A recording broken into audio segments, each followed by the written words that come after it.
तो फ्रेंड्स, आज हमारा फाइनल पेपर है। आज केवल 10 मिनट की वीडियो पड़ेगा, उससे डेली आपको 10 मिनट की वीडियो पड़ जाएंगी। तो फ्रेंड्स, चलिए बिना किसी देर की वीडियो स्टार्ट करते हैं। तो हम अब आपकी शादी भी करा देंगे। वे दादाजी की बात मानते हुए हमें सिर हिला देता है। फिर उनकी गोद से उतरकर यक्षित को और वन्या को कमरे की तरफ जाने लगता है, क्योंकि उसे अपनी माँ को देखने का मन कर रहा था। ये चीत वन्य को बेड पर आराम से लेटा देता है और वॉशरूम में जाकर फ्रेश हो जाता है। फिर अपने कपड़े भी चेंज कर लेता है। बाहर आकर वह सोफे पर बैठ जाता है और थोड़ी देर आराम करता है। फिर उसकी निगाहें अपने आप सोती हुई अपने क्यूट वाइफ पर चली जाती है। वह उसके पास जाते हैं और वन्या के बालों की कुछ लटें बार बार उसके ओठों को सहलाने में लगी हुई थी। यह देखकर यक्षित का दिल एक बार फिर मचल गया।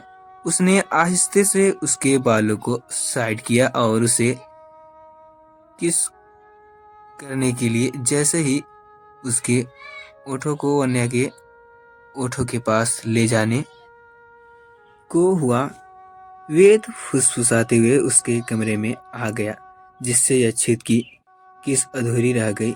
वेद फुस खुद करते हुए ही बोला, डैडी। फिर वह अपनी छोटी छोटी हाथों से और पैरों से सहारे बेड पर चढ़ गया। यक्षित स्माइल करते हुए उसे आराम अपनी बाहों में भर लेता है और आहिस्ते से उसे सॉफ्ट गालों को चूम लेता है। वेद अपने डैडी की गले में अपनी छोटी छोटी हाथों को बांध देता है और बोलता है, डैडी, मैंने माँ को से मिलने आया था। यक्षित वेद को अपने बाहों में भरते हुए बोला, लेकिन बेबी, आपकी माँ तो अभी सो रही हैं। वेद अपनी क्यूट वाइफ को बोला, नो प्रॉब्लम डैडी, मैं माँ को बस दूध से ही देख लूंगा। यक्षित वेद को अपनी गोद में बैठाकर उसके गालों को चूम लेता है। फिर दोनों बाप बेटे सोती हुई वन्या को निहारने लगते हैं। यक्षित वन्या के मासूमियत में खो चुका होता है कि तभी वेद की प्यारी सी आवाज उसके कानों में पड़ती है, डैडी, माँ सोती हुई कितनी क्यूट लगती है ना, बिल्कुल मेरी तरह। यक्षित वेद के गालों को चूमते हुए बोला, हाँ बेटा, आपकी माँ बिल्कुल आपकी तरह ही बहुत क्यूट है। अब वेद अपनी माँ डैड की मौत को भूल चुका था।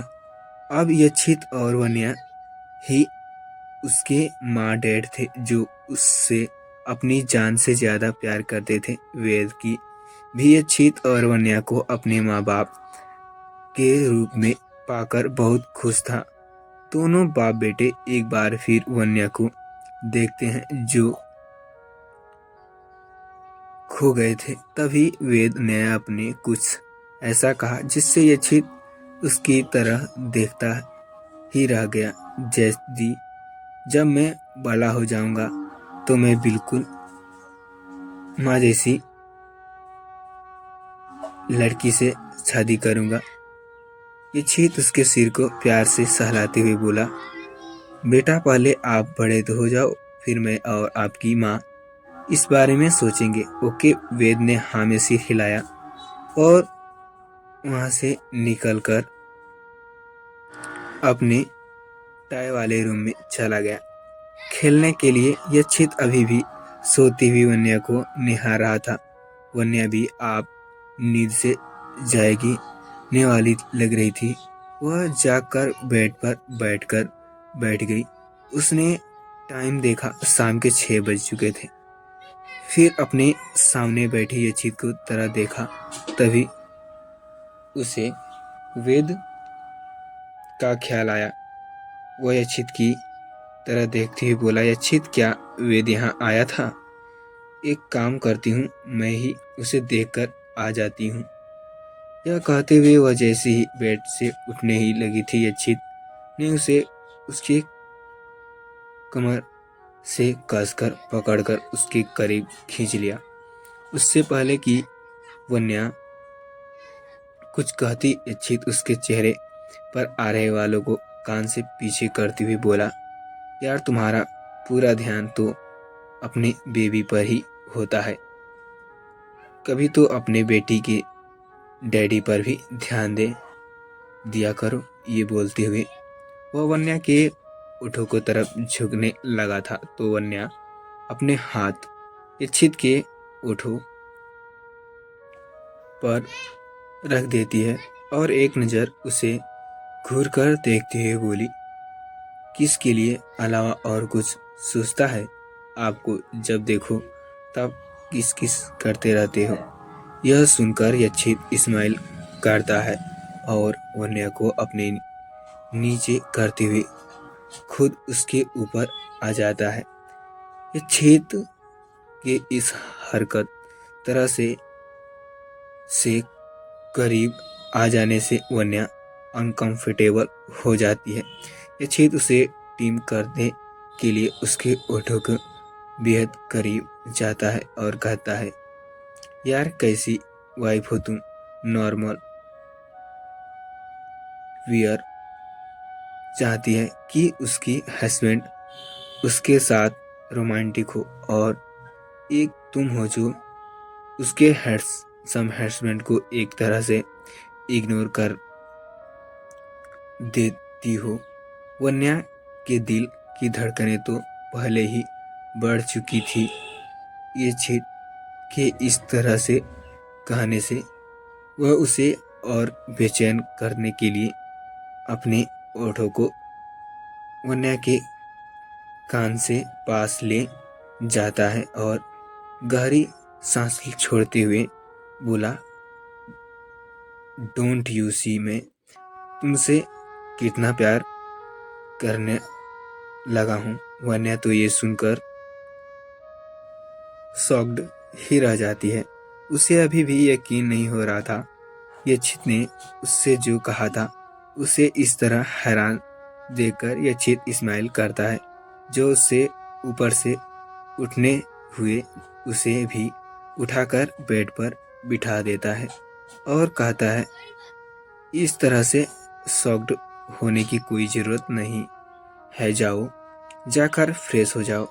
वन्या हमें सिर हिलाती है और थोड़ी देर में ही फ्रेश होकर बाहर आ जाती है। यच्छित वैसे ही सोफे पर बैठा हुआ था, एक फाइल रीड कर रहा होता है।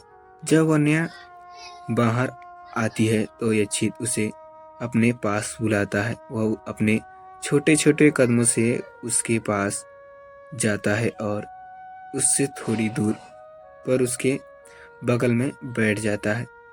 यच्छित ने अपने लिए कॉफ़ी और वन्या के लिए टी ऑर्डर की होती है, जो कि टेबल पर रखा हुआ था।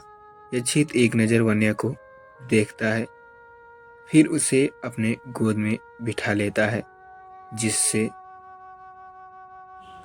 वन्या के हाथ अपने आप यच्छित के चेस्ट पर लगे जाते हैं। यच्छित एक टक उसके चेहरे को देखने लगता है, जैसे अभी उसे किस कर लेगा।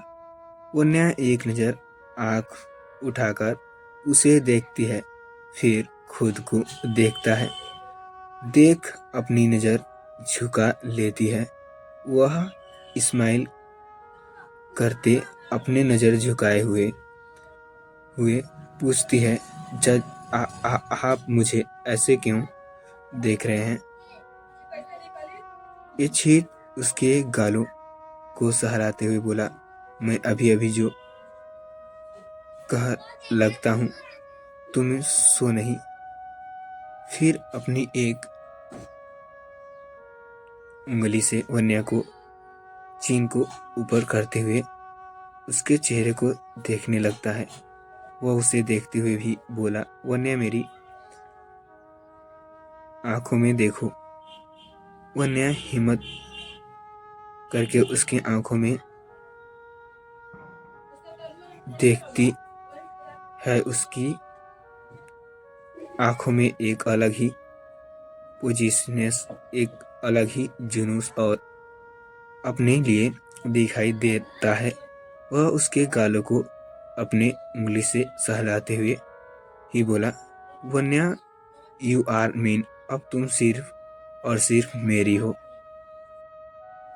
तुम चाहे या ना चाहो, पर आज बाद मैं तुम्हारे लाइफ में कभी किसी और को नहीं देखना चाहता हूँ, ना ही तुम्हें खुद से दूर जाने दूंगा। तो फ्रेंड्स, ये थी हमारी आज की स्टोरी कैसी लगी? तो फ्रेंड्स, आज मेरा एग्ज़ाम ख़त्म हो जाएगा और मैं कल से daily upload 20-20 long chapter upload कर दूंगा। तो फ्रेंड्स, चलिए बिना किसी देरी के वीडियो को यहीं तक समाप्त करते हैं। तो फ्रेंड्स, वीडियो अच्छी होगी तो लाइक करके चैनल को सब्सक्राइब कर लें और बेल आइकन को ऑल पे प्रेस कर दें, ताकि कोई भी वीडियो नोटिफिकेशन आपको सबसे पहले मिले। तो चलिए फ्रेंड्स, मिलते हैं नेक्स्ट पार्ट में, तब तक के लिए बाय।